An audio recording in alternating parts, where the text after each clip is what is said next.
Okay, it's about time to start. Good morning, everyone, and welcome to the EE-4541 class. Well, I'm Keshav Pari, I'm your instructor. I have not asked the Moodle to create the website yet, but that should be taken care of by today. I just came back yesterday after being away for quite some time. So we'll take care of that. I will place the syllabus and the exams and all of those things, if not by end of today, for sure by tomorrow. Okay, so this is a class on DSP, and I certainly welcome your suggestions. If you like something, don't like something, send me an email. Okay, so with that, I don't want to spend more time. You will read the syllabus and how we will grade my office hours. We'll take care of all of those things by later today or tomorrow. So this is a class on DSP, digital signal processing, and the word digital signal processing means, first of all, it's really two things. One, the signals are not continuous, so that means they are sampled or discrete time. So if you think about xt is a continuous time signal. By the way, I will have your these. So next time onwards, these should be placed on website before you come to class. That way, you don't have. You can still write down, but you don't have to if you don't want to. Okay, so xt is a continuous time signal sampled at discrete times. So if I think about a periodically sampled signal, sampled with period t, cap t, as you see there. So x0 is sampled at time 0, x1 is sampled at time t, x2 is sampled 2t, 3t, etc. So then from that we derive a discrete time signal called xn. Xn has sample values marked x0, x1, x2, etc. And that's called a time series, called a discrete time series. So that's called a discrete time series or a discrete time signal. Now if it so happens that x0, x1, x2, etc. are also, by the way, before I get to that, what is the difference between a discrete time signal and a digital signal? Any volunteers? Go ahead.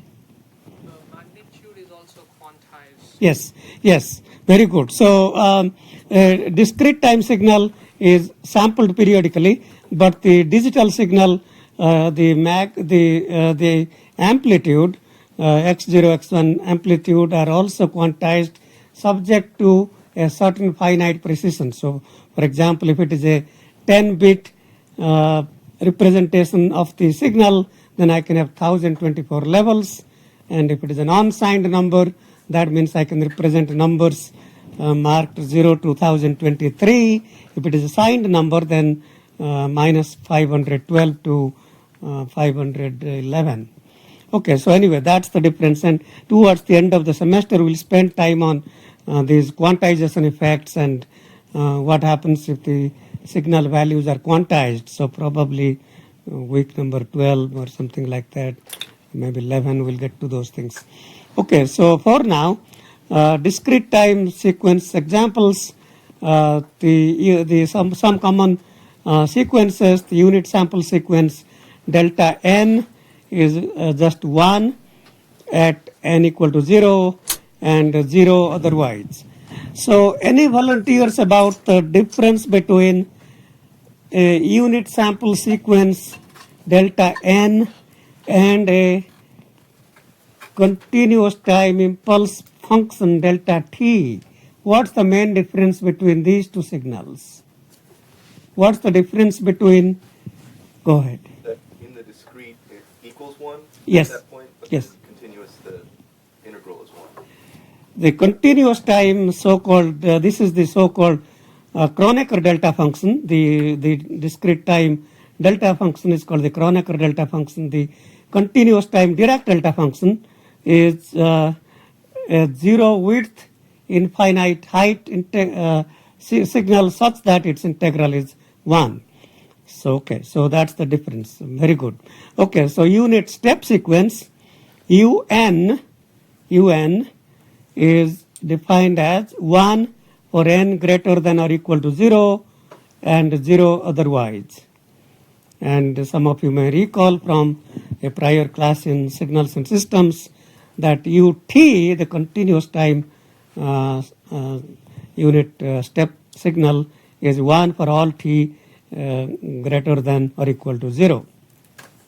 Okay, so now how do we describe the delta function in terms of the unit step sequence? So delta n is equal to un minus un minus 1. Okay.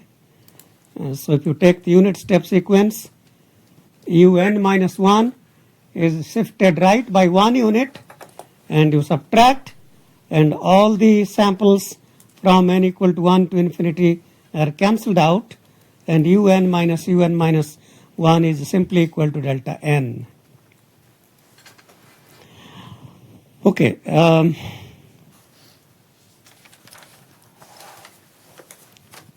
So if I take this delta n sequence and shift it right by 3 units, what would that be called? Delta n plus 3 or delta n minus 3? Delta n minus 3. So delta n minus 3 is shift right by 3 units, then it's 1 at n equal to 3 and 0 otherwise. So what would be delta n minus 3 in terms of the unit step sequence? Un minus 3 minus un minus 4. Okay, so just replace n by n minus 3. The exponential sequence xn, in this example xn is a to the power n, a is 0.5, so that's n equal to 0, that's 0.5 to power 0 is 1. If n is 1, that's 0.5, then 0.25, 0.125, 0.5 to the power 4, 0.0625, etc. Okay, what do you think will happen if I take a is equal to minus 0.5? What's the fundamental difference? I see that you are, it will change its sign. Minus 0.5 to power n is equal to minus 1 to the power n times 0.5 to the power n. So it will alternately change sign. So that will be 1 minus 0.5 plus 0.25 minus 0.125 plus 0.0625, etc. Okay. All right.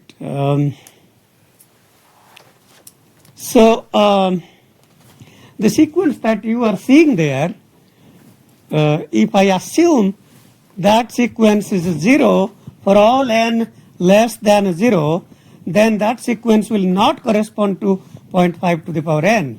But what will it be called?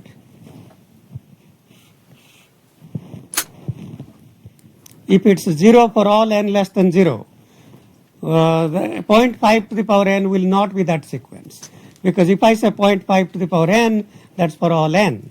And that's, well, that's for n equal to minus 1, minus 2, up to minus infinity. But if I say that it is 0, xn is 0 for all n less than 0, and is a to power n for n greater than or equal to 0, that would be called what? Any volunteers? A to the n un. 0.5 to the power n un. Very good. Okay, UN is the unit step sequence defined only for n greater than or equal to 0, and that would be 0.5 to the power n UN.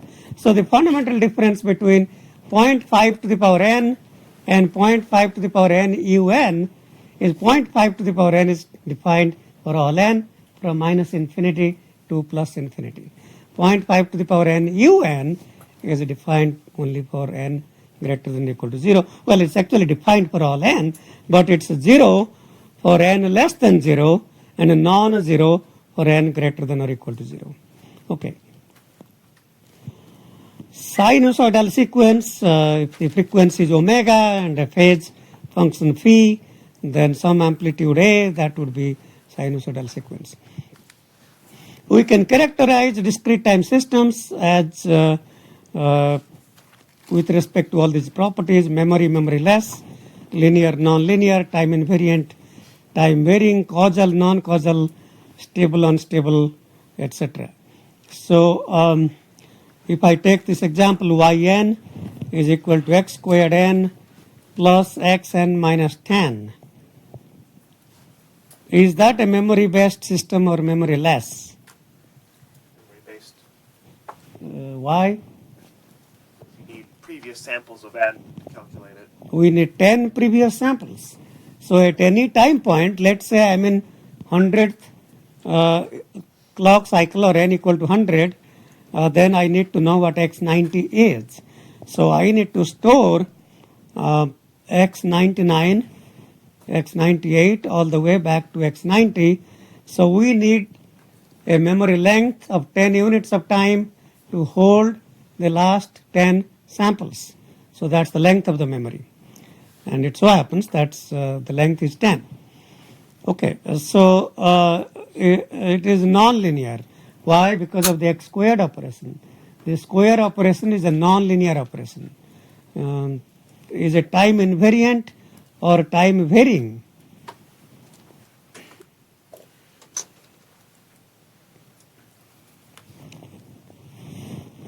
Okay, let's get to the next one. We'll come back to that. Causal or non-causal?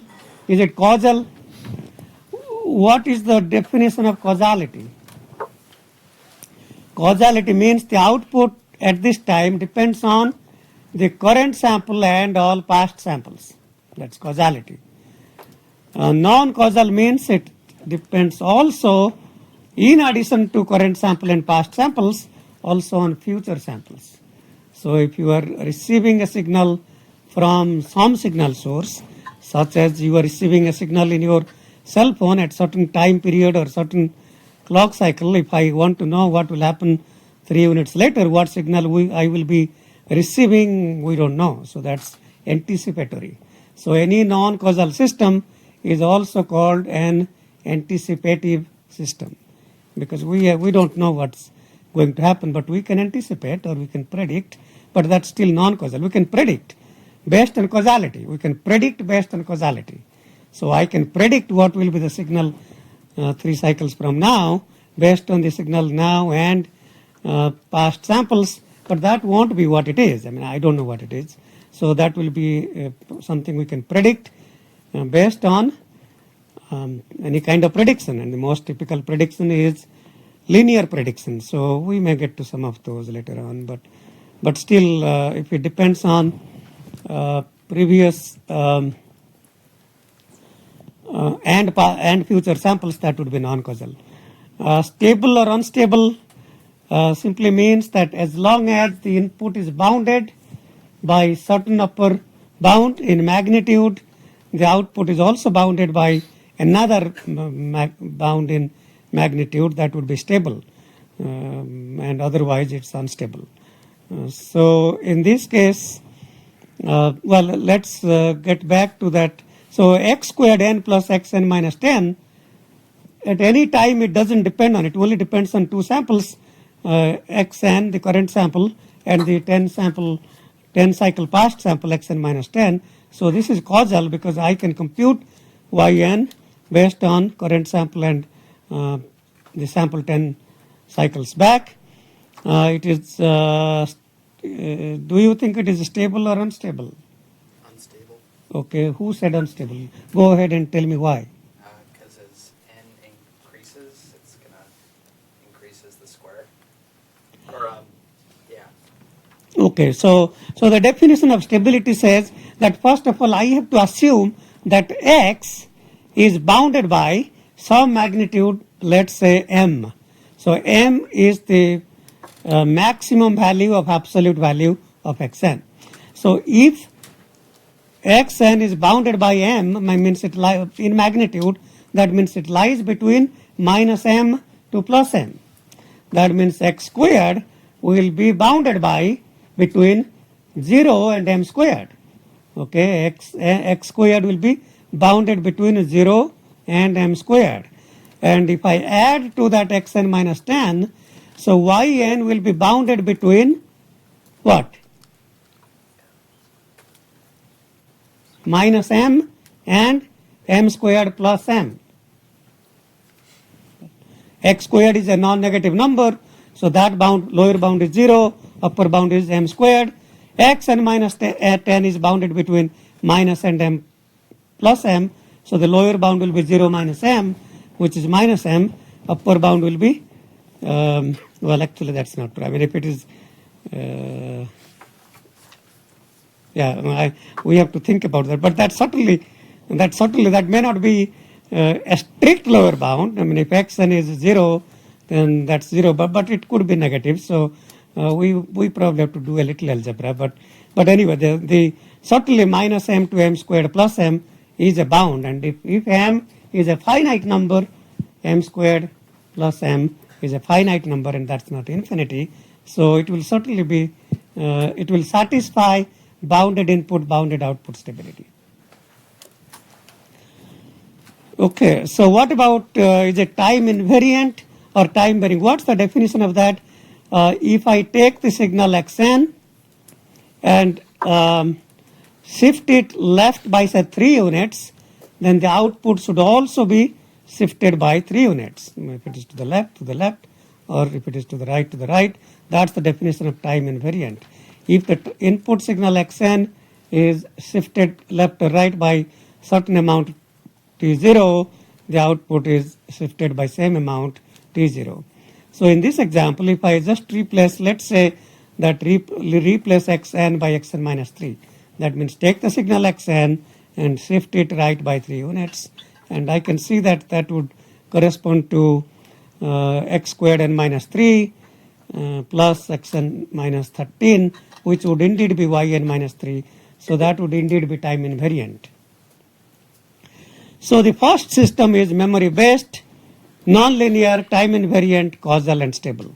Cosine xn is memory less, because at any time I only compute the function based on the current input. I don't need to remember any past samples. It's not linear, it's non-linear. Cosine function is non-linear. It's time invariant, because if I shift cosine xn by certain n0, the output will be shifted by same amount. It's causal. Definitely I don't need to know future samples. It's stable for sure, because cosine is always bounded between minus 1 to plus 1. So, okay, I've talked about those 2 examples, so we can talk a little more. So a linear system satisfies the 2 properties, scaling property and additive property. If the input x1 results in an output y1 and the input x2 results in an output y2, then the scaling property says that c times constant c times x1 will result in a constant c times y1, and that must be true for any constant c and any input x1. Okay, not just for a few values of c and few values of x1, for all c and all x1. Additive property says that if I add the 2 inputs x1 plus x2, the output must be y1 plus y2. Okay, so if I take the signal that we have visited before, x squared n plus xn minus 10, that block diagram can be shown like that. So the top path computes the square, the bottom path delays the current signal by 10 samples, we get xn minus 10. Okay. So in this particular block diagram, if the inputs, three inputs are given x1, x2, x3, these correspond to three frequencies. So if you look at, these are three sinusoids. This is a mixture of three sinusoids. The first sinusoid has a frequency of 0.1 pi radian per second with amplitude 10. Second has frequency 0.2 pi, frequency 0.2 pi radians per second with amplitude 5. And the third has frequency 0.8 pi radian per second with amplitude 10. And if I take the signal xn to be x1 plus x2 plus x3, then we can show that y indeed is not y1 plus y2 plus y3 and therefore is nonlinear. Okay, so this is an example of the x1, x2, x3 that I just showed. So if you look at the first signal with amplitude 10, the second one amplitude 5, third one amplitude 10, the frequencies were 0.1, 0.2 and 0.8, right? 0.1, 0.2 and 0.8. So the first signal is a low frequency signal, and the next one is a little higher, 0.2 pi, and the third one is a high frequency signal, 0.8 pi. And the corresponding outputs y1, y2, y3, and if we add x n, which is x1 plus x2 plus x3, so that's on the left.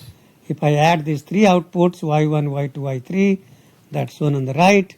And if you look at the yn that I would get from that xn and the y1 plus y2 plus y3 that we saw in the previous slide, these two definitely are not same. So, well, that's just an illustration of an example. So, so I will ask you to take some examples and do some programming and plot some things using MATLAB. You really don't have to use MATLAB if you don't want to. You could use other programs. I don't think that matters a lot. Okay, so time invariance, if the transformation of xn, the t, if we think of that as a transformation of an input to an output, t of xn equal to yn, then it says that if I shift input by n0, for all n0, the output should be shifted by n0. So, so if I take the signal yn, which is equal to x2n, which is also known as a compressor or decimator. So let's take an example. So in this example, let's say that xn is the sequence A, B, C, D, E, F. So y0 will be same as x0. Substitute n equal to 0. y0 is x0. y1, substitute n equal to 1. So that would be equal to x2 times 1, which is 2. And x2 is a C. y2 would be x2 times 2, x4. That would be E. So that's the output. So it the decimator by factor 2, decimation by factor 2, returns, in this example, returns only those samples corresponding to even input samples. So the even input samples stay, the odd input samples are thrown out. Okay, so if we look at, let's say that I shift the input signal xn by 4 units of time. So that means what was the value at n equal to 0 now is the value at n is equal to 4. Okay, so so xn shifted right by 4 units leads to 0, 0, 0, 0, then A, B, C, etc. If I use this definition of yn is equal to x2n, if the input is that sequence 0, 0, 0, 0, A, B, C, then the output So y0 will be 0. Y0 will be 0. Y1 will be x2, which is also 0, and then y2 will be x prime. Let's call that xn minus 4 as x prime. So y prime, let's call that y prime. So y prime 2 will be x prime 4, which would be a, then c, etc. And you can see that this is not derived from output y by shifting by 4 units, but rather by 2 units. Okay, so the decimation operation, which is yn is equal to x2n, or for that example, if I take yn is equal to x 5n, then keep one sample, throw out 4 samples, then keep one, throw out 4, and ultimately we will be retaining only the 5th samples, sample number 0, 5, 10, 15, etc. So, so these are all examples of decimation, and these are not time invariant. Okay, so these are not time invariant. Okay.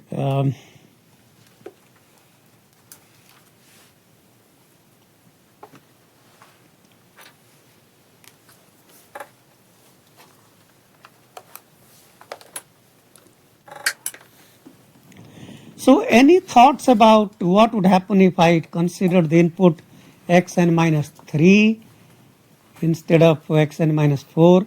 Any thoughts about what the output would look like and how that can be related to yn? So if I took the input xn minus 3, what would that lead to for the output?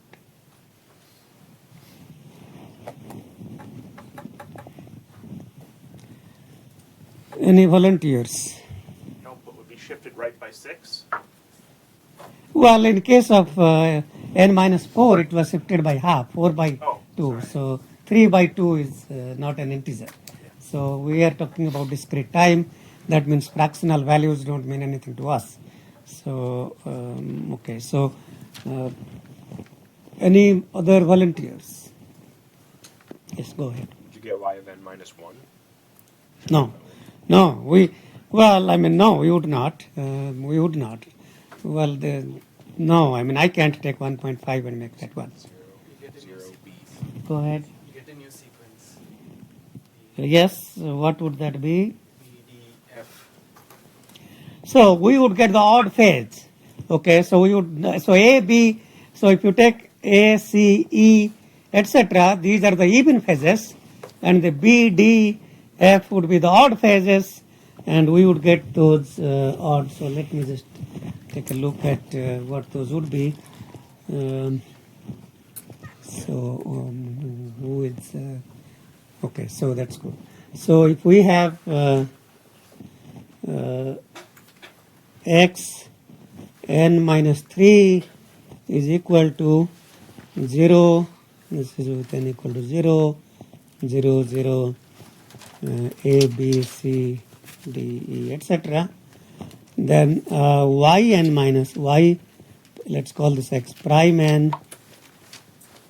So y prime n is equal to x prime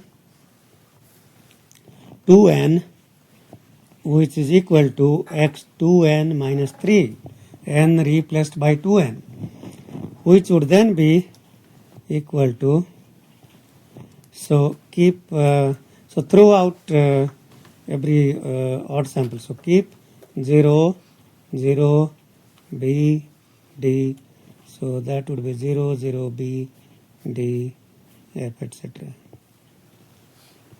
So that would be y prime n. And if you look at what we have there for y prime, well, okay, think of that as y double prime or whatever. So that has the even phases A, C, and this as B, D. We don't see any AC, and that means these two will be completely different. In fact, we can never compute this particular y prime from y at all if n, if it's shifted by an odd number. Okay, any question about that? So causality, it says output is independent of the later input. So that means it is dependent on current input and past inputs. So if I take yn equal to xn plus 3, and that's a non-causal system, which is predictive. Go ahead. You're still showing Oh, that. is the camera person in the back or here? Or is it that I have to, I have to let this. Okay, sorry about that. Thanks for pointing that out. Okay, so yeah, okay, so the causality is means that the output is independent of future inputs.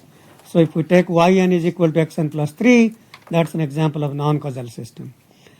Okay, so stability we talked about if xn is bounded by certain upper bound m of x, mx is a finite number, then y magnitude should be bounded by some another bound, upper bound m of y. So for example, if yn is 3 times xn minus 5, that's an example of a stable system, because if x is bounded by m of x in magnitude, y would be bounded by 3 times m of x, and that would be our upper bound m of y. So my would be 3 times m of x. A particular interest in all of this class is really on linear time invariant systems. Certainly nonlinear systems and time varying systems are harder to analyze in closed form, and everything in this class will be about closed form analysis. So we focus on linear time invariant systems. So if the unit sample response of the system is h of n, we define the unit sample response of a linear time invariant system to be a response when the input is an unit sample. So that's the Kronecker delta function delta n that we talked about, which is 1 for n equal to 0. So if the input is delta n, the output is h of n, also known as the unit sample response. So using the definition of linearity and time invariance, I should be able to describe the output yn to any arbitrary signal xn. So if xn is any arbitrary discrete time signal, then I should be able to describe what yn is to any arbitrary signal. And so any volunteer about what yn is? Convolution of x. It's the convolution sum of xn and hn. Okay. So so how do we prove, using the definition of linearity and time invariance, how do I prove that the output is indeed the convolution sum of x and h? Okay, so let's take a look at that. So xn is any arbitrary sequence. So I can describe that as an infinite sum, well actually a doubly infinite sum, from k equal to minus infinite to infinite xk delta n minus k.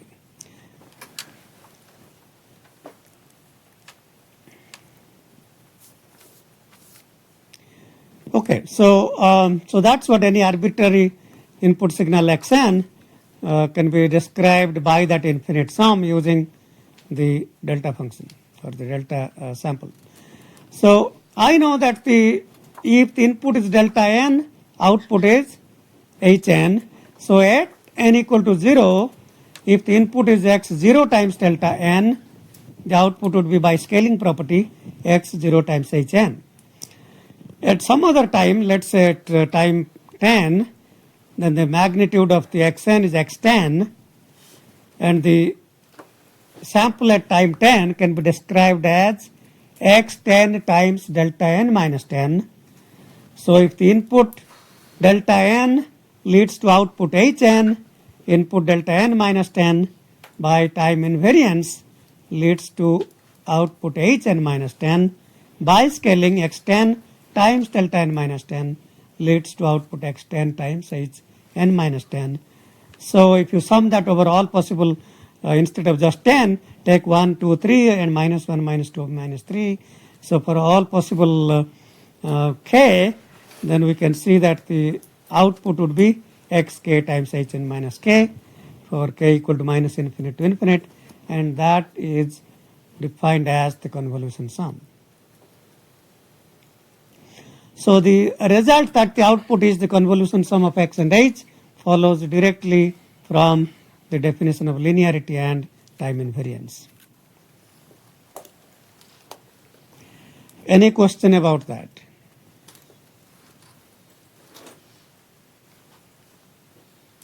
Okay. Convolution property is an associative property. I should take that back. It's a commutative property. That means x convolved with h is same as h convolved with x. So if I switch the input and the unit sample response, the output would stay the same. So we have talked about causality. So causality, that means the output only depends on the current input and past inputs, implies that the unit sample response Hn must satisfy the property that Hn must be 0 for all n less than 0. Okay, Hn must be less than, Hn should be 0, Hn should be 0 for n less than 0. If Hn is non-zero even for one negative value of n, that would be a non-causal system. And to give you one example, we saw that yn equal to xn plus 3. What is Hn in this example?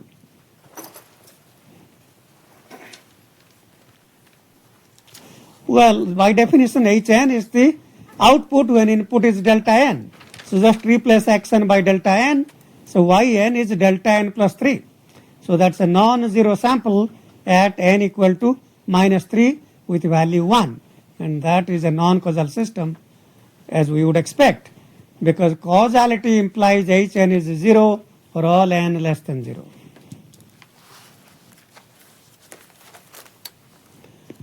Okay, so we talked briefly about bounded input, bounded output stability.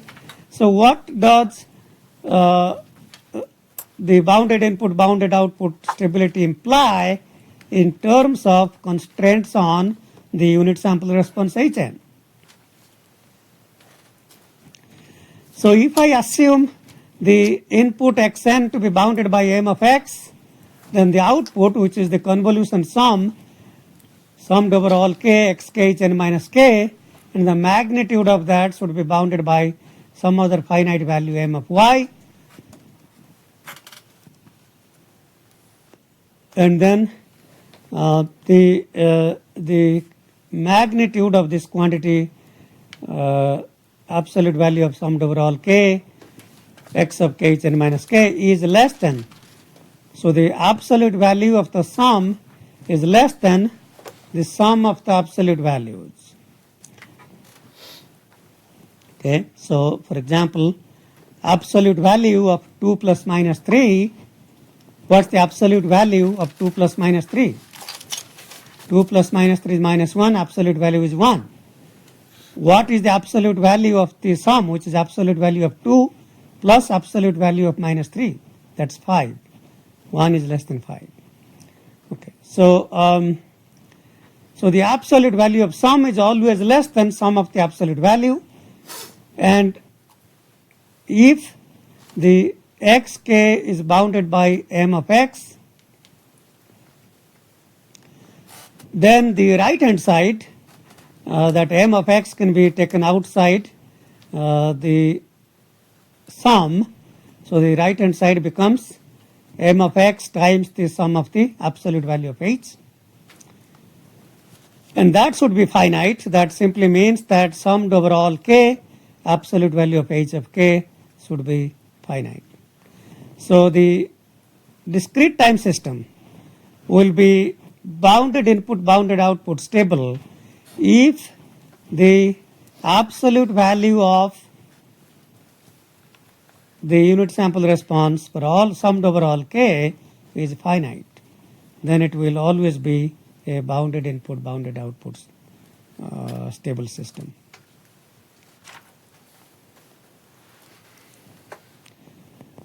Okay, so well, I mean, I must admit that my pace may be a little fast for some of you, and so I certainly, well, I mean, there are many ways you can slow me down. You can ask me questions. You can send me email. I'm going fast. If you don't slow me down, it could be fast.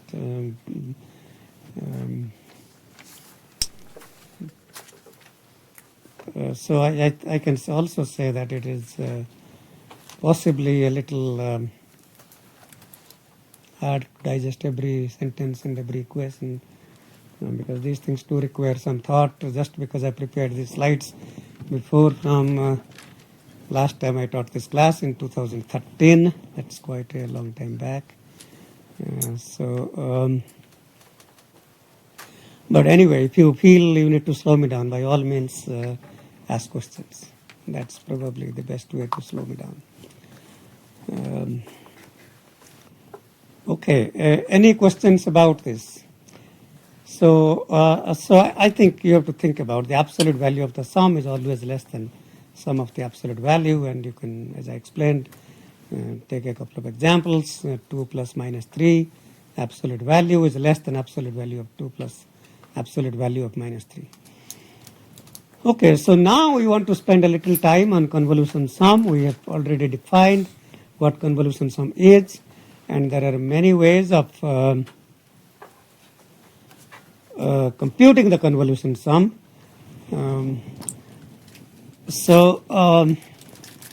What command do you use in MATLAB to compute the convolution sum? Any volunteers?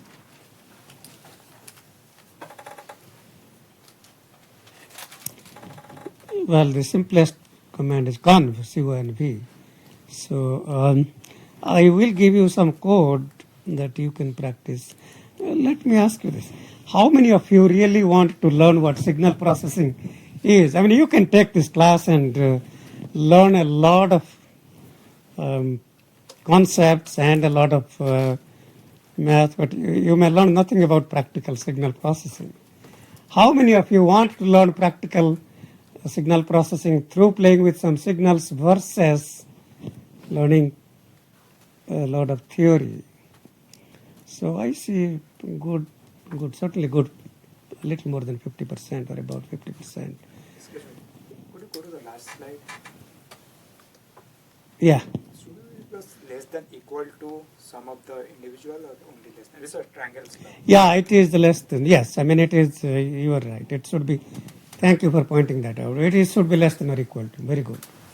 Very good. It should be less than or equal to. And in fact, we do see on the later part that it's less than or equal to.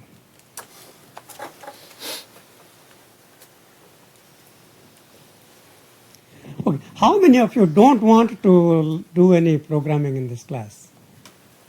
Okay, you may not feel happy to respond because, well, I mean, you may feel that you are minority and you may look back to other students sitting in the class, and that's understandable. That's understandable. We don't want to look bad. Well, our definition of good or bad can vary. Okay. So we will try to use certainly enough MATLAB to familiarize you with some kind of programming experience. Okay, so every homework will probably have a few, maybe 2 to 3 MATLAB problems.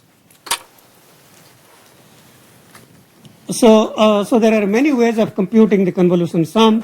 So if I give you this example here, xn is a 3-point sequence, 1, 1, and minus 2, defined for n equal to 0, 1, and 2. And hn is also a 3-point sequence, values being 3, 2, and 1, defined for 0, 1, and 2. And of course, if you just have the computer, you can put that into conv command and write down conv in square bracket 1 1 minus 2 and then comma 3 to 1, you will get an answer. So how many points the convolution sum will be? Convolution sum of a 3 point and another 3 point will be 5 point, 3 plus 3 minus 1. Okay, so n1 point sequence convolved with n2 point sequence will be n1 plus n2 minus 1 point sequence, so that will be a 5 point sequence. So we can compute the convolution in many ways. In this particular example, we'll walk through a few ways. Xn is defined as delta n. So I can define that in terms of the sample by sample delta functions. So that's 1 times delta n plus 1 times delta n minus 1 minus 2 times delta n minus 2. So that's the 3 point sequence Xn. Hn, which is the 3 times delta n plus 2 times delta n minus 1 minus delta n minus 2. So Xn convolved with Hn can be written as delta n plus delta n minus 1 minus 2 delta n minus 2. That quantity in bracket is the input signal Xn convolved with Hn. What's delta n convolved with Hn? That's same as Hn, because by definition the output of the input being delta n is Hn. What is delta n minus 1 convolved with Hn? Is Hn minus 1. Why? Because time invariance tells us you shift delta n to the right by 1 unit, the output Hn is shifted right by 1 unit. And the output to minus 2 delta n minus 2 will be minus 2 Hn minus 2. And by additivity property of the linearity property, the sum of all these three inputs, the output to sum of all the three inputs would be Hn plus Hn minus 1 minus 2 times Hn minus 2. Yes. Plus delta n minus 2? For the input Xn? For Hn. Hn. Yeah, there could be some mistakes. Yes, okay, yeah, I see that as a mistake. Yeah. So we should correct that. I'll correct that when I post that. Yeah, find all the mistakes. So when I place that on the website, we'll place the correct one. So that should be plus delta n minus 2. Very good. So although that result here doesn't matter, but the Hn, yes. So Hn should be plus.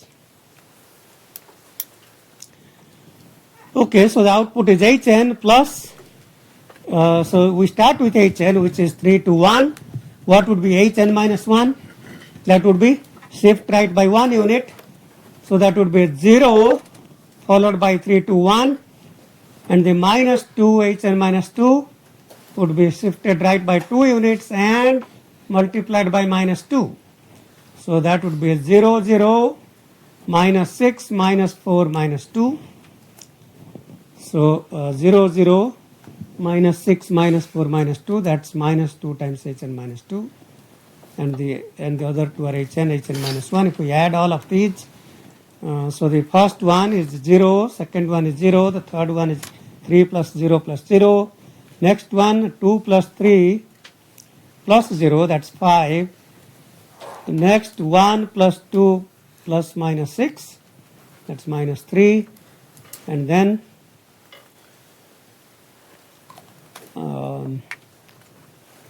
1 minus 4 is minus 3, and then minus 2. So those are the 5 non-zero values, 3, 5, minus 3, minus 3, minus 2. So you could of course plot them for clarity, but you can also write them simply one below another. So Xn.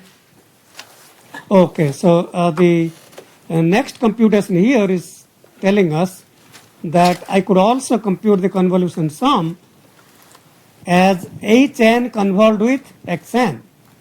Okay. So Hn is 3 times delta n plus 2 times delta n minus 1 plus delta n minus 2. So Xn convolved with 3 times delta n plus 2 times delta n minus 1 plus delta n minus 2 can be written as then 3 times xn plus 2 times xn minus 1 plus xn minus 2, and you get the same answer.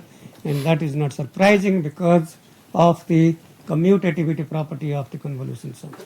So x convolved with h is same as h convolved with x. So either you convolve h with x or x with h, you get the same answer. And if some of you probably started looking at the so-called flip and fold convolution, which says that we start with hk. So hk is 3, 2, 1. So there is a small mistake on the equation here. If I take the observation point n0, the n on the right hand side should also be n0. So hn we know is 3 to 1. So we label that as hk. Hk is 3 to 1. So the x-axis now is k, not n. And then h minus k means you flip that. So that's h minus k. And then if I want to compute the observation point 1, so y1, so n0 is 1, so y1 would be summed over all k xk, so xk can be plotted as 1, 1 minus 2 times h1 minus k.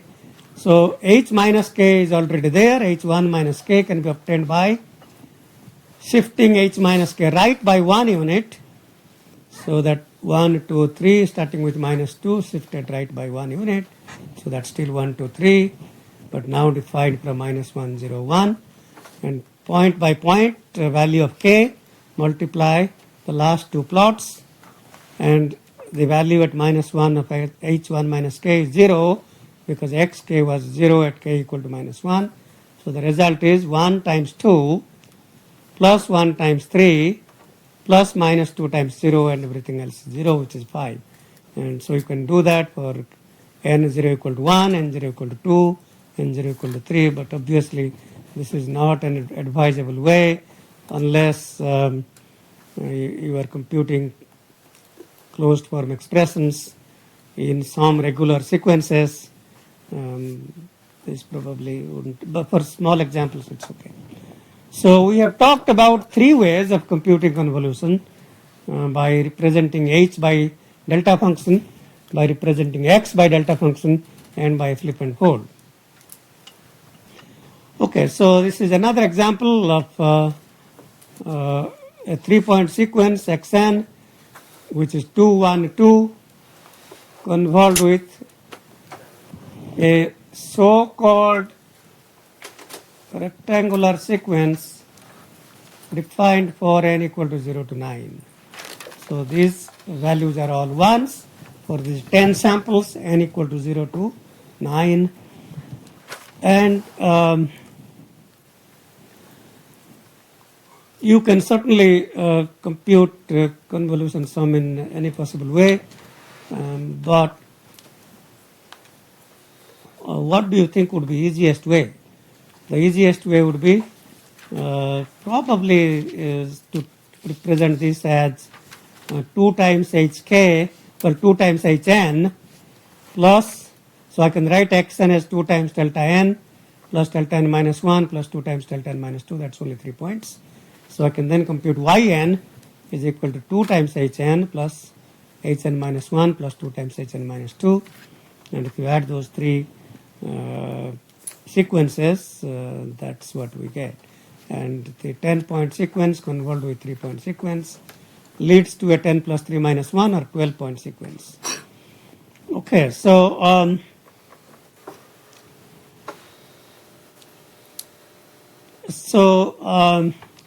we can see some symmetry. I mean, the x is a symmetric sequence from so xn. If you go from left or from right, it's same. hn, it's also all ones, which is symmetric. Y is symmetric as well. Okay, so okay, with that introduction to discrete time sequences and the properties of discrete time sequences, we can talk about some discrete time systems, and this is a simple discrete time system known as the accumulator, and the continuous time equivalent of the accumulator is called an integrator. So if we write down the equation of the accumulator yn is equal to summed over all k from minus infinite to n xk, so we are accumulating all possible values of the input sample so far up to the time point n. And if I assume the input is delta n, if I assume the input is delta n, what would be the so-called unit sample response Hn corresponding to the accumulator? What is the unit sample response of an accumulator if I gave you the input-output equation here? So, Hn, so just replace xn by delta n. So because by definition the unit sample response is the output of the system when the input is a delta function, or the unit sample, also called the unit sample.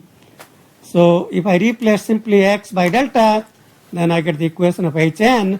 Hn is equal to delta k summed over all k from minus infinite to n. And remember, delta k, if I take h, what would be value at n equal to, say, minus 10?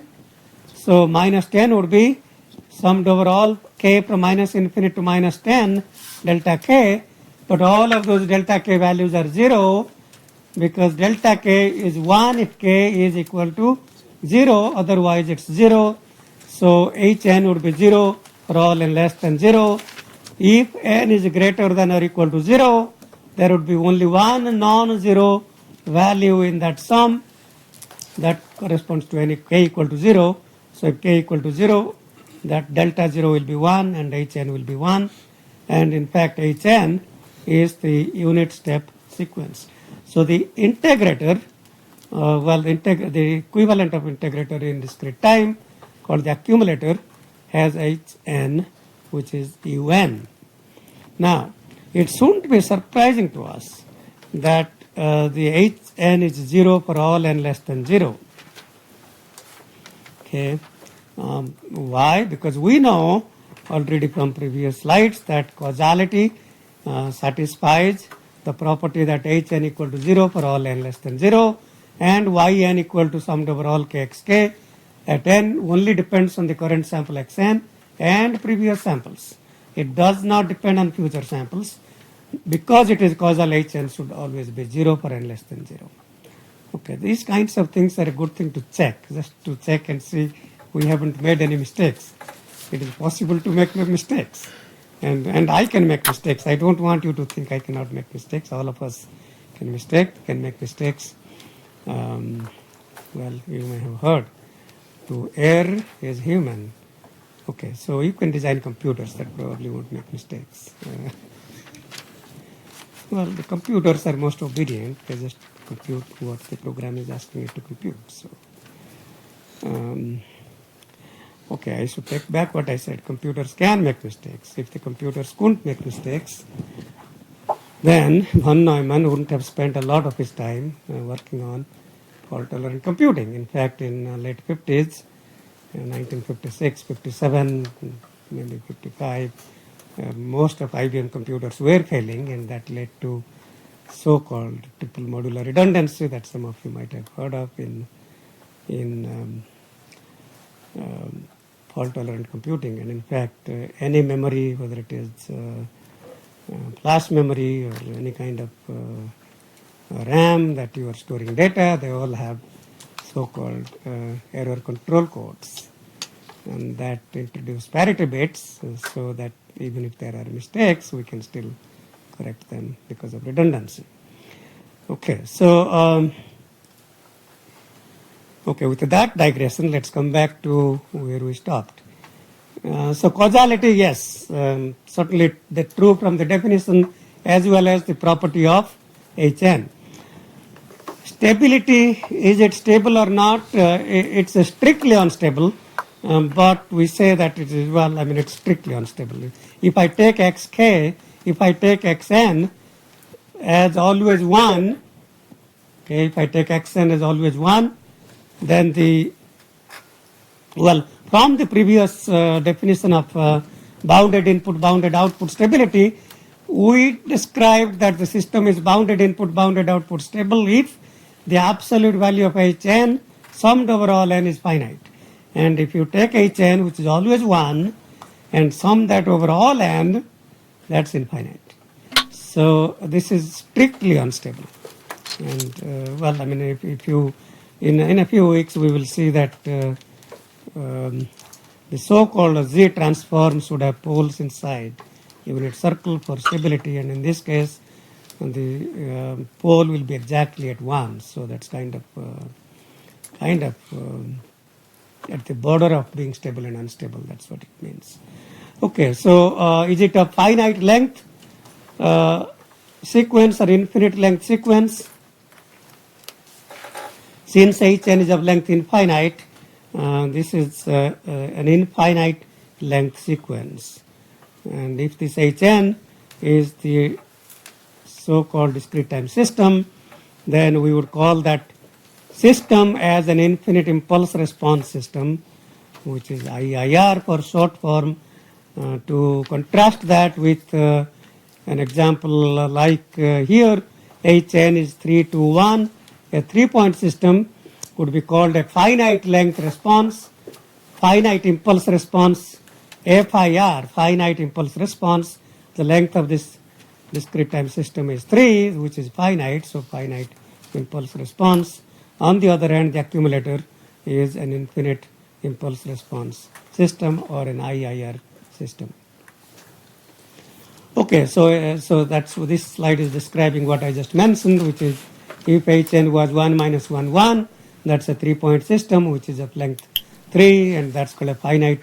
If that is used as a discrete time system, we would call that a FIR filter, and don't worry about the word filter, but I mean, that's what every system can be thought of as a digital filter, because these are filtering the input samples, changing the frequency domain representations. So we will talk more about those kinds of things.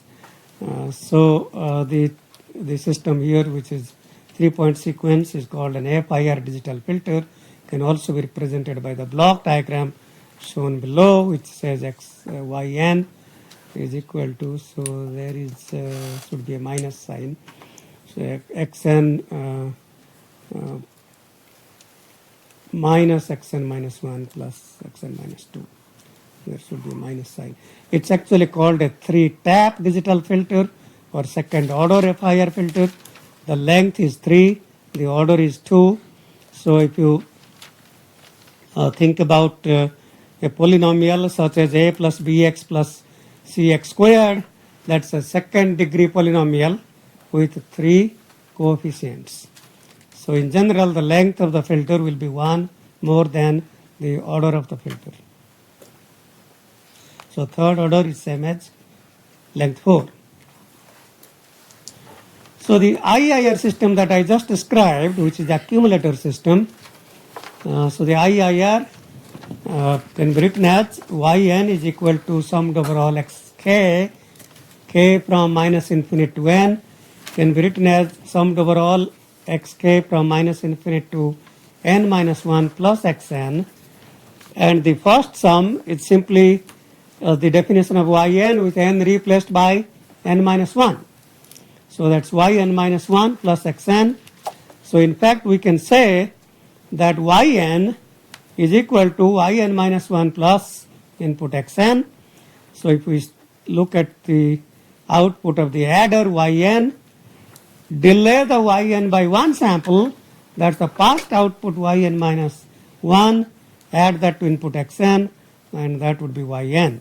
So because of the feedback loop in the circuit, in general, all IIR systems, infinite impulse response systems, will be implemented using feedback loops. Well, there are actually two ways to implement them. One with infinite buffer size or infinite memory length, which is impractical, or by feedback. So that's this is a feedback system. So all recursive, this is called also recursive infinite impulse response systems, are recursive computations which are computing yn based on the past output yn minus 1 and the input xn.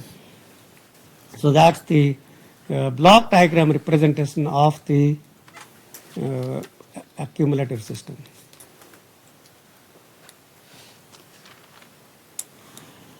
Okay, a lot of times we read signal processing for a number of reasons, and one of the main reasons to study DSP is to think about the application of DSP in communications, and that's really the early applications of DSP were in communications, where we take some information and do some processing with that and transmit that for a sequence, so transmit that signal.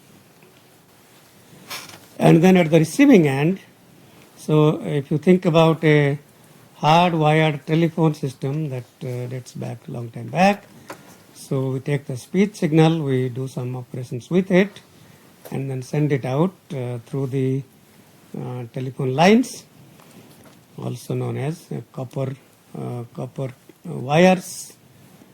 So at the receiving end, the receiver then receives the signal and then tries to undo whatever we had done at the transmitter and then receive what we sent. And so if you think about the transmitter takes the input xn and obtains yn, the yn is transmitted. We don't care if it is transmitted 10 feet or 5,000 miles. Then the receiver would reconstruct what was transmitted, and in the most practical cases, the reconstruction is not ideal, so it will approximate to the best possible approximation. In particular, it will compute a approximation such that the mean squared error is minimized, but it will get the best estimate of what was transmitted. So that's real signal processing, which means that there will be a lot of noises, and the noises would be introduced due to numerous things. Could be due to the attenuation of these copper cables. As the cable length grows, there is attenuation, the signal gets attenuated. So there is also additive white noise introduced due to the channel for all kinds of noises. There is every kind of noise. So we would not get xn, but rather an estimate of xn called x hat n. But for all practical purposes in this class, we will talk about noise-free signal processing, which is not really practical signal processing, but that's what this class is about. If you want to think about real signal processing where we introduce noises, some of you may be brave enough to take the adaptive filtering class next semester. So we can define then the transmitter and the receiver as inverse systems of each other. So whatever the transmitter is doing, the receiver is doing the inverse. And the goal at the end is to get back what we transmitted. So that means if I say that the system, so if the input is xn through this original system that is processed by the inverse system, that then leads to the output, which is same as the original input.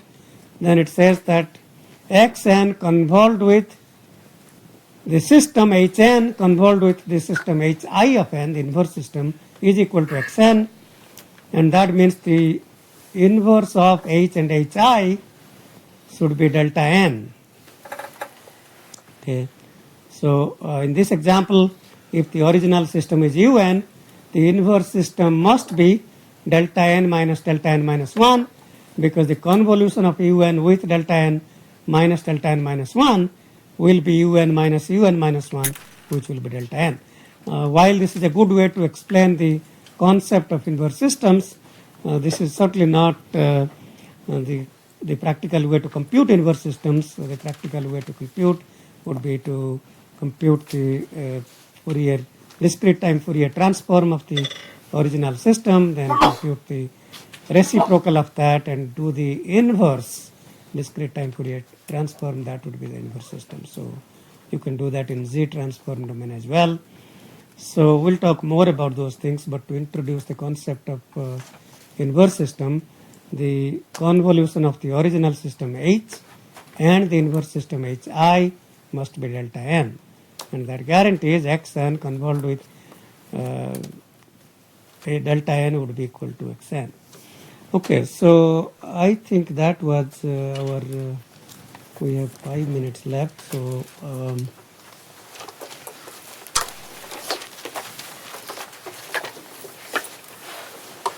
so let me see if we can cover a few more slides from the next class.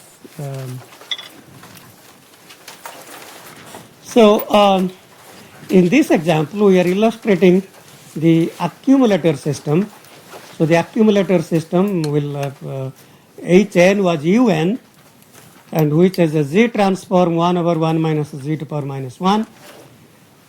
The Hn convolved with H1 convolved with H2 should be delta n, means the product of their Z transform should be 1. So that means H to Z should be 1 minus Z to power minus 1.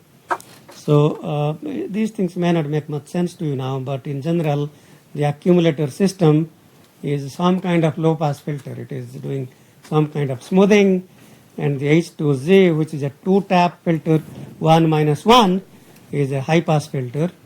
And if we listen to, so this input here is a sound from piano that is synthesized from frequency content from 200 hertz to 2 kilohertz, sampled at 5 kilohertz, 5,000 samples per second. So there are some low frequency contents, some high frequency contents. So if you listen to that again,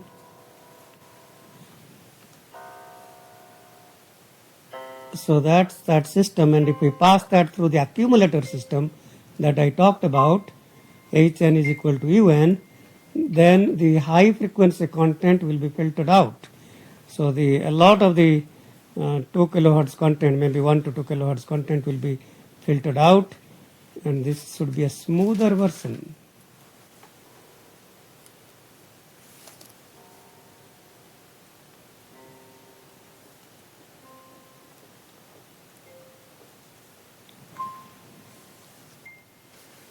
Okay, so if I pass that through the inverse system, which is a 2-tap FIR digital filter, we should be able to get back the input along with the high frequency content.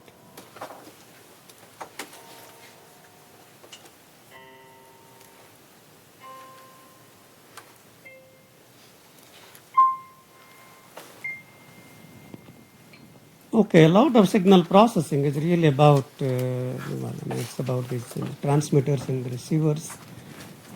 So the concept of inverse system is very critical for understanding communication and so on. So I think this is a good place for us to stop, and next time we will begin to talk about frequency response and discrete time Fourier transform. So we still have about a minute, so you are certainly welcome to ask questions. Okay, if not, I will have the Moodle site set up, and syllabus and things like that will be posted.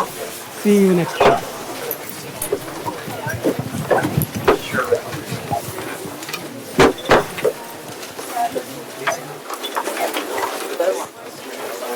I know I took all of my work on it. We talked about first.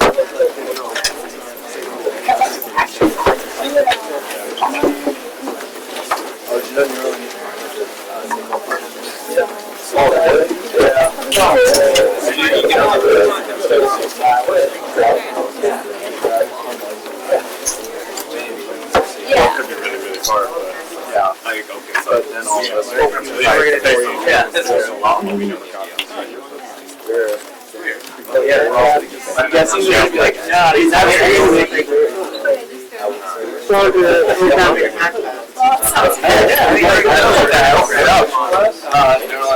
opened it up, and the first one is like parts of the brain where arrows at. What's this? The second one's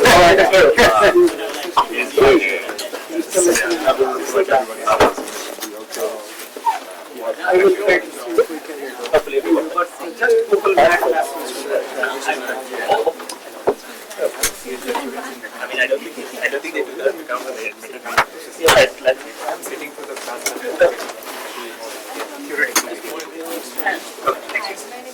you did not audit.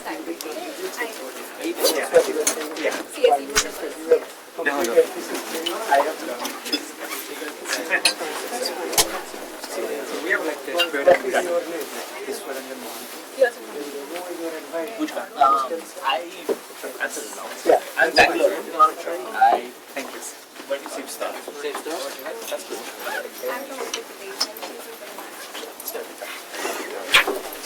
Actually, almost. Yeah, I know. Wait. Okay.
Yeah.